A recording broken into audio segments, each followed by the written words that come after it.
I love Propwire, by the way.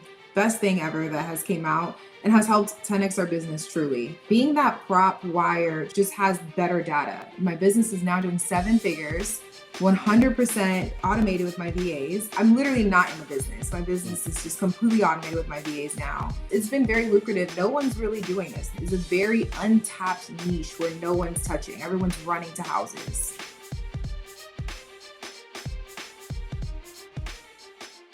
Guys, I'm really excited for today's interview. I've got Ms Dherby, the land queen, on interview today. And I'm just really, really excited with what you're doing in real estate, the business that you've built. I think you're just a fantastic teacher as well. I've been watching some of your content on your YouTube channel, and I think you're just really, really good at what you do. And I'm excited to talk to you about this because land is something that I've done quite a bit of over the 20 years that I've been a full-time investor.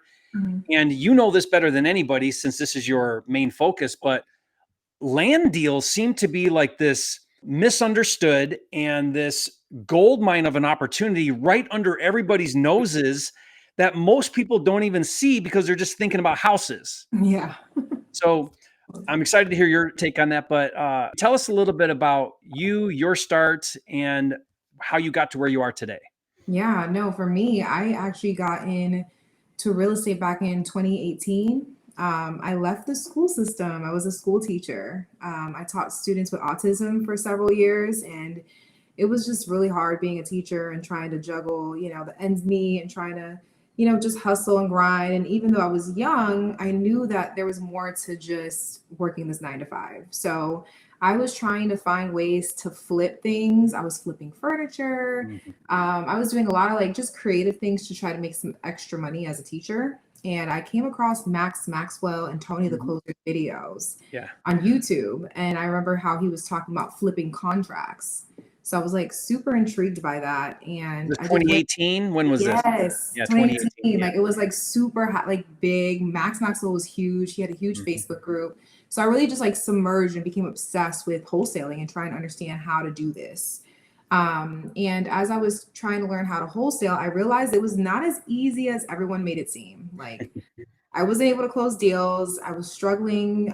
There was a lot of wholesalers out there trying to compete against me. And being that I was so new, I was just very naive and not understanding how to properly communicate and get these deals closed. But then I remember there was a video. I was right there, Jerry, right at the end of giving up and being done with wholesaling. I remember he came out with a video and he was like, hey, if you want to close deals, you need to find motivated sellers. You want to find motivated sellers? Go to tax deed auctions. And I was like, tax deed auctions, that's it. So we went down a rabbit hole on tax deed auctions and found that the majority of properties in tax deed auctions were land. And I remember people like just saying, skip the land, don't worry about the land, like focus on the houses. These were delinquent on taxes? Yep, tax delinquent properties that were getting ready to go to auction. Yeah. So I remember going down and seeing there was 2 lots, and I was familiar with the market being that I used to live there, but it was an area called Spring Hill, Florida in Hernando County.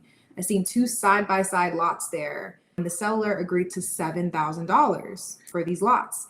I'm like, okay, that's pretty good. And then I went and found that there was people in the past auctions purchasing. So I reached out to them and they're like, oh yeah, we'll buy all the land. Like we'll get whatever you have. And I in turn saw that they'd sold the land to Adams Homes, which is a huge builder out here in the Tampa Bay area. And I'm like, okay, he flipped it right to a builder. So like instead of working with him, maybe I could just go right to the builder and see if they'd buy land. So you got it for 7, assigned it for another 7, so 14,000. Yep. And then that guy sold it to a builder. Yeah, for like you're putting it all together and going, okay, who's my end buyer? Who's the end buyer here? Why don't I go directly to the end buyer? Correct. Okay. So I'm putting those pieces together, and then I see that I reach out to Adams Homes and like, hey, are you guys buying any land? And like, yeah, we're always buying. We need lots in Spring Hill. We're paying $29K. We're paying this. We're paying that. I'm like, oh my goodness. If they're paying and buying land, let's see if DR Horton's buying land. And then DR Horton's like, yeah, we're paying way more than Adams Homes. And then I'm reaching out to other builders and they're like all around the same price range, but DR Horton was just like the biggest one. And so what did I do? I started kind of taking orders from all of them and just supplying them land. And they were okay with us assigning it. And that's just kind of how I created the wholesaling land strategy of like, I typically do a builder first strategy. Yeah. So that's how I got into it. Yeah, that's great. So, guys, when you think about land, there's a couple different ways to think about it. The way I like to flip land is exactly the same as you. I like buildable lots. So, Hmm. buildable lots in desirable areas. That's my favorite type of land to flip because I just feel like I can find builders in that area that are spec flipping. So, they're building and selling, and they'll want that inventory. It's easy to get your head around because it's like an infill lot where it's, in a neighborhood and there's not a lot to figure out. But there are other ways. They're what we call like mini ranches or like recreational land where people like to go four-wheeler or take their RV or whatever. There's land banking, land bankers. I don't know what we call that really, but they're people that like they want to buy land on the outskirts, maybe up and coming areas, and they just sit on it. They don't do anything. They just want to park money in some land somewhere.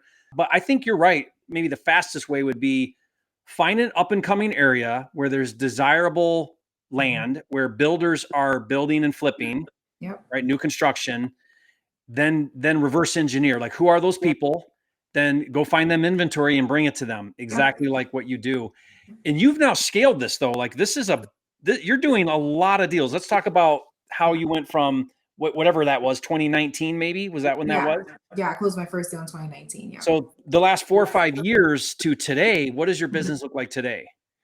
Oh my goodness. And it's just crazy to see how much growth I can do in as much as such a small period of time. But now my business is now doing 7 figures, 100% automated with my VAs. I'm literally not in the business. My business is just completely automated with my VAs now.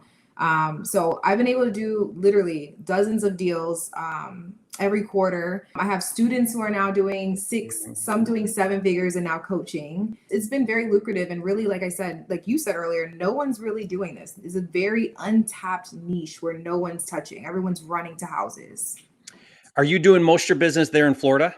Yes. Yeah. Yes. I'm in over 20 markets here in Florida. Okay.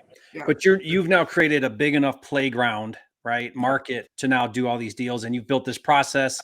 When you say VAs, I imagine the VAs are doing the initial legwork to reach out to landowners and you have a funnel that's turning into deals. Yes. While Absolutely. you're building your buyer pool, you've got buyers that want these deals. What's really fun is and how we sort of met offline was that you're using Propwire, my software that we launched about a year and a half ago, maybe. And it's a free software. You can search and download as much data as you want. I watched a video where you did a side-by-side comparison to what the biggest competitor in the industry. Yes. Right? And you 10,808 individuals own land with that criteria. Now that is what I'm looking for, right? I was stunned to see like the comparison between the results when you ran 2 side-by-side searches, like the massive difference in results. So talk about that a little bit. How has Propwire allowed you to get the lead flow that you need for your business? Yeah, absolutely. I love Propwire, by the way. Best thing ever that has came out and has helped 10x our business truly.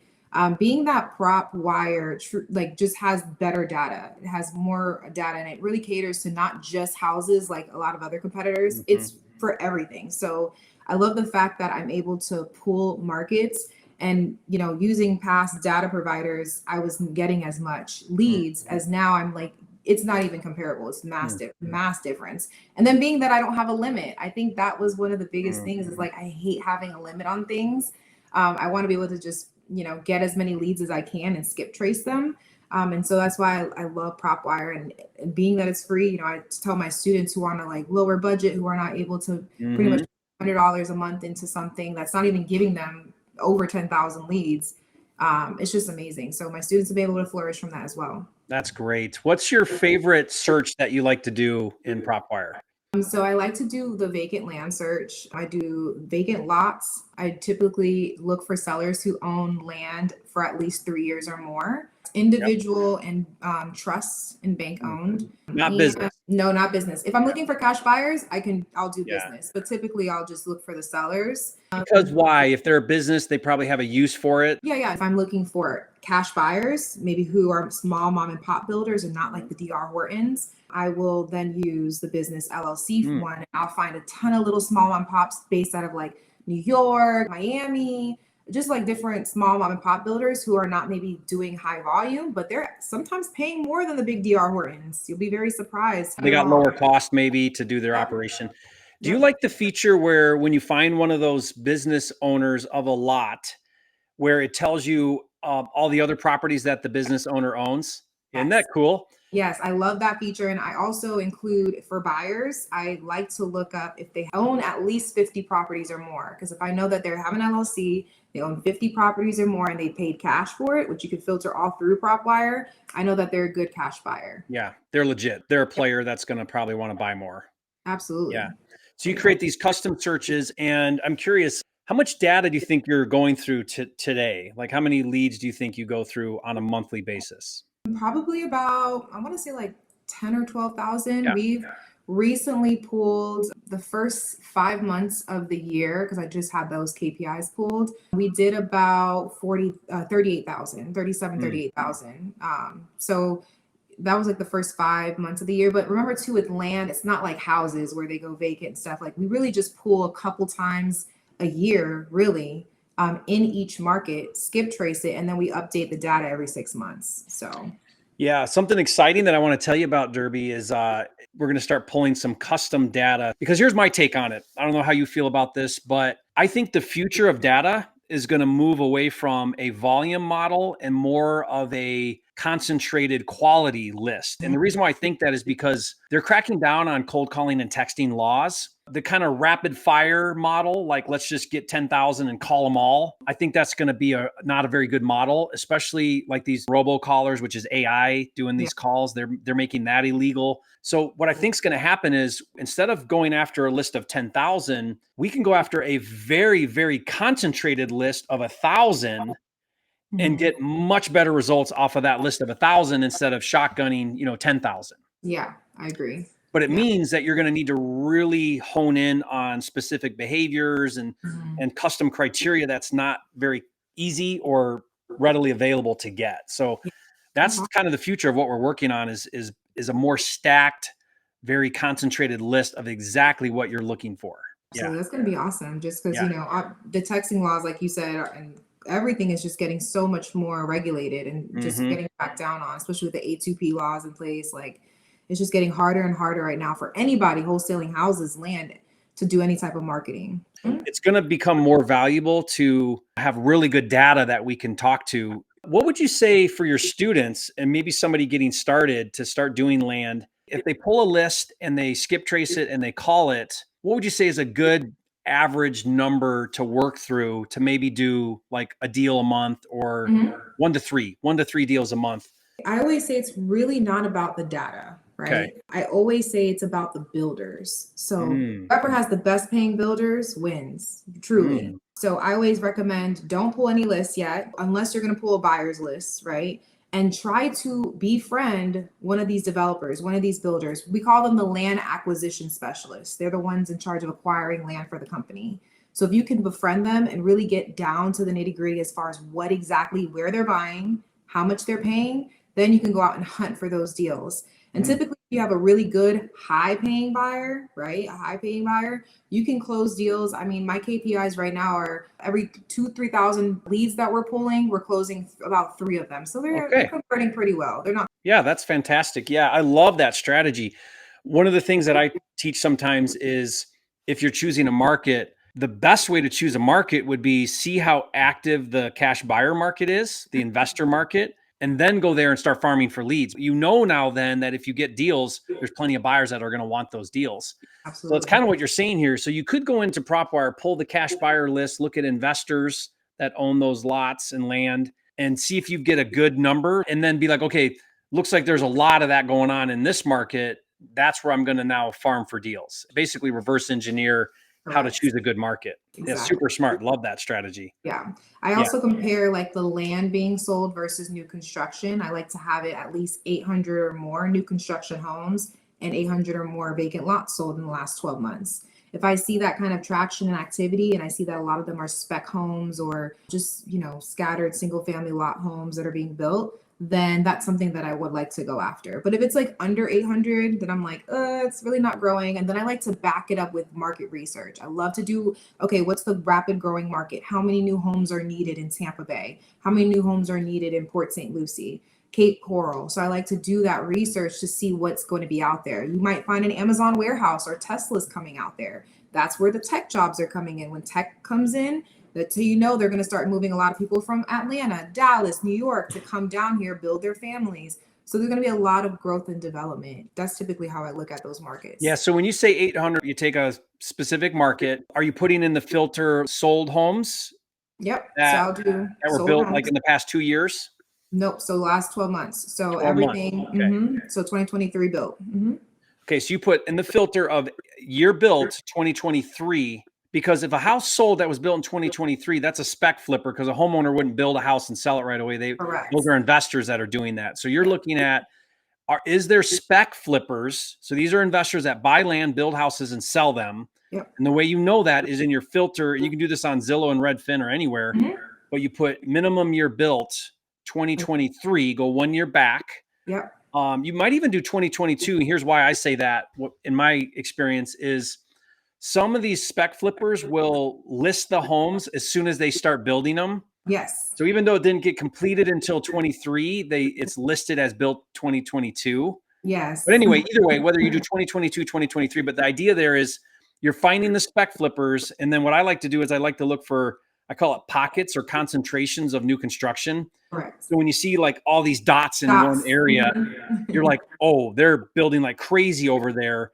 I know if I get a lot in that market, they're going to eat it up. Yep. You know, but what you're doing is you're trying to find that spec flipper builder activity, and now you're going in those markets. Yes, and I always look for the person paying the most. So I look for, the small mom and pop builders. DR Horton always pays, for the most part, pretty high, but they take so long to close because they have a lot of property that they're buying. I like to look for hedge funds. That's one of my biggest ones. I work with a lot of hedge funds that build rental properties. So they'll pay more, being that it's a buy and hold situation. But yeah, I try to find the highest paying buyer and befriend them. Like I have a buyer that's coming to my wedding. That's how close we are. Are. So that's really the goal. Yeah, that's great. So I have where I do some new construction, and I did this house a couple years ago in Arizona. It was in Scottsdale, Paradise Valley, Arizona. And I had a wholesaler call me, and he says, "Hey, Jerry, I see that you're building and selling some homes." These were luxury, like $3 to $5 million homes. So I was only doing a couple of these a year. And he asked me my price. He's like, "What's your buy price?" I'm like, "I pay $1 million." At the time, that was I'll pay $1 million for a 1 acre north-south facing lot between these roads. I had a very specific type of lot that I was looking for. And he's like, "Okay." About a month later, he calls me back and he's like, "I've got a deal." Nice. So he went out and he contracted this lot with a seller for like $960, and I paid $1 million. He made a $40,000 wholesale. And I asked him, I said, "How did you find me?" He's like, "I researched all the spec flippers in Scottsdale, Arizona. I got a list of like 20 of you guys. You were one of them. And I called all 20. And that was it. Like exactly what you just said." Yeah, I love that. That's exactly what I teach my students too. Yeah. So it's awesome. Love And that. how many people are doing that? Nobody. Nobody, yeah.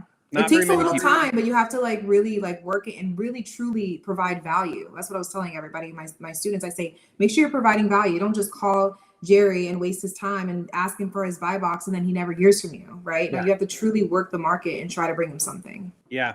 It's really interesting. I have a deal. I was telling you about this deal before we started the interview. And this is in Fort Lauderdale. So it's in your world there in Florida.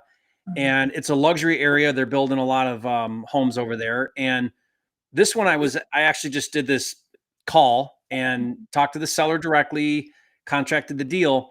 And when I'm looking at my research, I'm like, man, there's some $1 million homes going on. And I noticed 2 lots down. So 2 doors down from this house is an investor who's got a duplex for sale. So he built 2 side by sides and it's up for sale. And they're like, I forget what the price was, like 1.6 million or something. And I'm like, there's my buyer.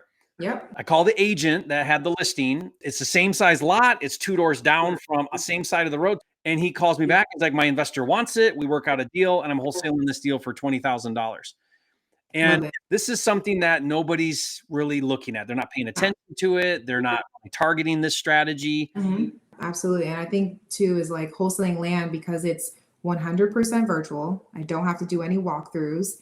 I don't have to take no pictures and meet no buyers or no repairs.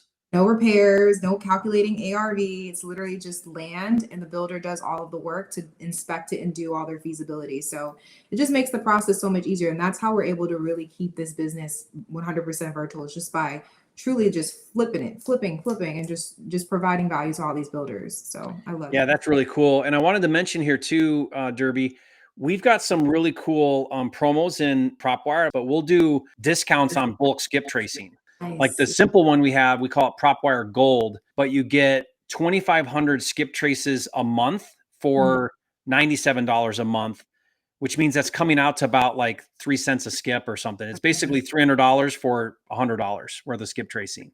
That's awesome. And you can That is, go up from there. You can do bigger packages. yeah, I have a whole training on Propwire and how it works and just breaking it down to the students, and they love it. So, and we're using it all the time. So That's so cool. I'm so happy to hear that because that's why we created it. You know, we really wanted to create a product in the marketplace where everybody could use it. Mhm. There wasn't a paywall and upsells once you hit certain limits and all of that. So that's really exciting. And guys, if you want to learn more from Dherby, she does some education. She has some students that she's teaching how to do this. I'll put her link below in the description below the video. And also I'll put her YouTube channel, guys. Dherby's putting out some really awesome content on how she does this business. So I'll put that down there as well. Get in her world and learn from her. She's a really good teacher, really good at the business and doing this at a high level. So it's someone that you want to learn from. I think a lot of people that are going to be watching this are going to be exactly where you were 4 or 5 years ago, struggling to get that first deal, trying to figure it out, trying to make sense of it, maybe on the verge of quitting. I remember feeling that. What would be your best advice for somebody that's working on their first deal? I would say do not give up. Obviously, it's important to be very consistent in this business. Constant deal flow, constantly talking to sellers, finding the best builders or buyers in this market, in this niche. And then also is just like really submerge yourself, educate yourself. I think a lot of people lack just like community, and it's important to really become a part of someone's community and just building your own community. I think for me, when I first got into real estate, I was still in that like poor man mentality and not having like-minded individuals around me. So I had to kind of literally cut people off and be around people who are trying to achieve the same goals as me. So that was working on my personal development. So reading books, listening to more podcasts, just being involved and having someone help hold you accountable. That's going to be the biggest thing I always recommend for people. It's hard to do this business alone. This is not meant to be alone. No, You know, no. if you're out there alone right now, it's going to be a lonely road. It's going to be discouraging.